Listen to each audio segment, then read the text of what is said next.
विधानसभा निवडणुकीच्या पार्श्वभूमीवर काँग्रेस पक्षाचे निरीक्षक कुणाल चौधरी हे यवतमाळ इथल्या बलवंत मंगल कार्यालयामध्ये आढावा बैठक घेत आहेत।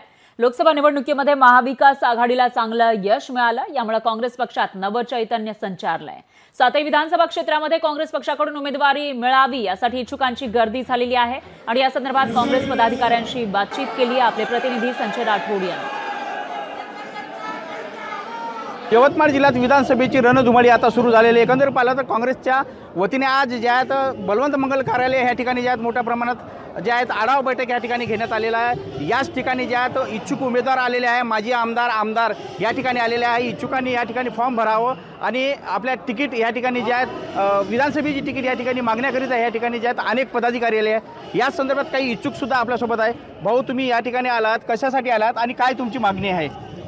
आम्ही इथे काँग्रेसच्या जे इच्छुक उमेदवार होते त्यांनी जे अर्ज भरले होते त्यांची आढावा बैठक आहे, त्यांची इंटरव्ह्यू आहे आणि सगळ्यांनी ज्यांनी उमेदवारी मागितली आहे त्या सर्व आम्ही मागितली आहे, मी सुद्धा मागितलेली आहे, त्यामुळे मी इथं येऊन हजर आहोत। त्या ठिकाणी प्रदेश IYCचे कुमार चौधरी इथे आलेले आहे आणि यवतमाळ जिल्ह्यातल्या 7 विधानसभा आहे त्या 7 विधानसभेचे जे इच्छुक उमेदवार आहेत त्यांचे या ठिकाणी इंटरव्ह्यूसाठी इथे आलेले आहे आणि काँग्रेसकडून या ठिकाणी जास्तीत जास्त संख्येने उमेदवारी मागणारे प्रत्येक विधानसभाबद्दल 10च्या वरती उमेदवार या ठिकाणी आहे आणि आम्ही काँग्रेसचे पदाधिकारी या नात्याने या ठिकाणी आमचा विधानसभा मतदारसंघ राळेगाव येते, त्या ठिकाणी आम्ही बुर्के सरांच्या याच्यासाठी इथे समर्थनासाठी इथे आलेलो आहे। संजय राठोड, लोकशाही मराठी, यवतमाळ।